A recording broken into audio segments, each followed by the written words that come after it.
Josh Howie's weekly Free Speech Nation segment came under fire for containing a false and misleading claim about trans people.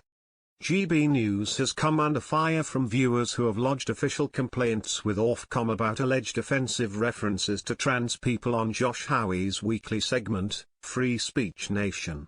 The broadcaster recaps his best and most frustrating stories of the week on the Sunday night program, before welcoming stand-up comedians on air for a political sketch. In the past week 73 complaints were made to Ofcom regarding alleged offensive references to trans people on Free Speech Nation.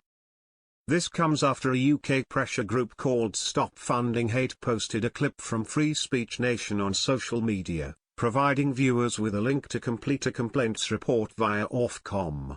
The organization tweeted, "This false and misleading claim about trans people was broadcast without challenge on the self-described GB News show Free Speech Nation at 8:37 p.m. on Sunday 20th of April 2025.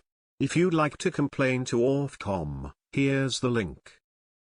In the clip provided by Stop Hate Funding, Howie can be seen saying, "The reality is that 95% of what is now termed trans people, which used to be called transvestites, have this sexual fetish, autogenephilia.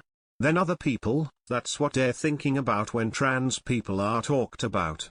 This was part of a discussion the GB News presenter was having with political commentator Connie Shaw, who then responded, "I think we do need to recognize that what was meant by transsexual 10 or 20 years ago was very different. That's why the term has now changed to transgender. It's a very broad category and what lots of people think and the way that the Equality Act has been misinterpreted, and some people think that self-ID was the norm. That if someone says they are a woman, that means they do have access. But that was never the law."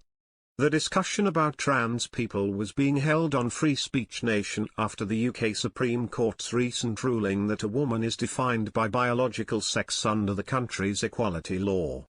The court ruling was specifically in relation to the use of the word woman within the UK Equality Act 2010. This means that trans women cannot be protected from being discriminated against as women, although they can still be protected from discrimination for being trans under the Act. This has sparked further debate over transgender rights and whether trans people should be legally allowed to self-identify as a different gender from their biological sex. Current Prime Minister Keir Starmer responded to the ruling through his spokesperson, who was asked if the politician considers a trans woman to be a woman. They responded on his behalf, saying, "No, the Supreme Court judgment has made clear that when looking at the Equality Act, a woman is a biological woman. That is set out clearly by the court judgment.